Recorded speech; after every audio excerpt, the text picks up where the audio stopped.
मौलाना असलम शेखुपुरी रहमतुल्लाह अलैह एक वाक़या बयान करते हैं कि वो इराक़ के अंदर एक मदरसा था। तो उस मदरसे के सामने एक गवर्नर था, गवर्नर बड़ा मालदार आदमी था, गवर्नर मुसलमान।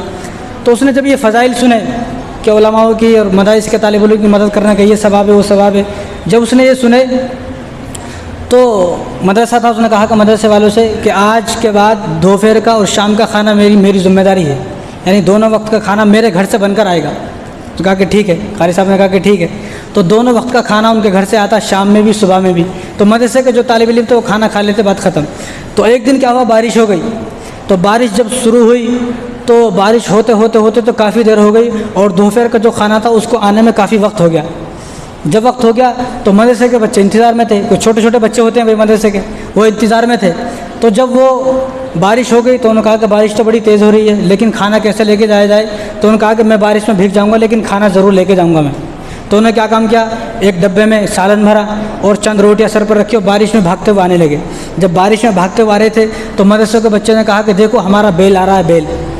मदरसे के जो बच्चे थे ना, उन्होंने कहा कि देखो हमारा बेल आ रहा है, बेल। अब उन्होंने ये बातें सुन ली तो आए, रोटियां फेंक दी उन्होंने, वो सालन फेंक दिया। कहा अरे हमारा कोई एहसान ही नहीं है, हम सालों से खाना खिला रहे हैं दोनों टाइम, और ये मुझे बेल बोलते हैं। बेल, मैं कोई बेल हूँ? मैं तो गवर्नर आदमी हूँ, सेठ आदमी हूँ, ये मुझे बेल बोलते हैं।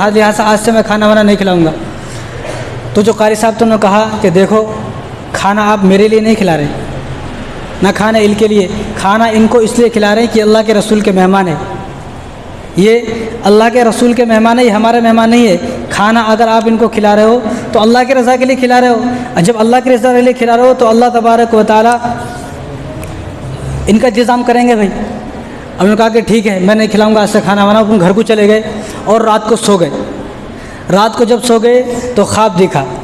तो ख्वाब ये दिखा कि मैदान हशर कायम है, और मैदान हशर जब कायम है तो लाइन लगी हुई है हिसाब देने वालों की, और उसी लाइन में ये भी खड़े हुए हैं गवर्नर साहब, उसी लाइन में।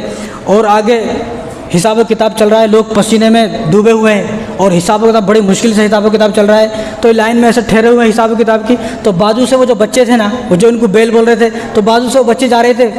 तो उन्होंने आवाज़ दी, बच्चों ने सुना नहीं, बच्चों ने सुना नहीं। तो बच्चे चले गए और जाकर बच्चों से फरिश्तों ने कहा कि जाओ जन्नत में तुम्हारे लिए जन्नत के दरवाजे खुले हैं। तो उनमें से जो बच्चे जिन्होंने कहा था वो बेल कहाँ है, तो बच्चों से कहा रुको भाई रुको। पर क्यों रुको, हमारा बेल कहाँ है, अपने बेल को लेके जाएंगे, बेल के बिना नहीं जाएंगे। तो फरिश्तों से कहा कि फरिश्ते इधर आओ, हमारे बेल को लेके आओ, जब तक हमारा बेल जन्नत में नहीं जाएगा हम भी जन्नत में नहीं जाएंगे।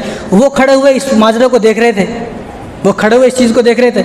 जब उन्होंने खड़ा हुआ देखा और वो तालिब इल्म जो थे उनका हाथ पकड़ जन्नत में लेके चले गए, उनकी फ़ौरन आँख खुल गई। वो भाग कर रात को मदरसे में आए, उन्होंने कहा कि भाई ये मुझे बेल बोलो, मुझे गधा बोलो, कुत्ता बोलो, जो बोलना है बोलो, खिंजीर बोलना है दो बोलो, जो बोलना है बोलो। आज के बाद मदरसे के तालिब इल्मों की दोनों वक्त का खाने का इंतज़ाम मेरा है कि मैंने अपने आँखों से इन चीज़ों को देखा है। तो मदरसे के आज हमारा दिलों के अंदर मदरसे का बोझ है, मदरसे में पढ़ाने को अपने बच्चों को तैयार नहीं।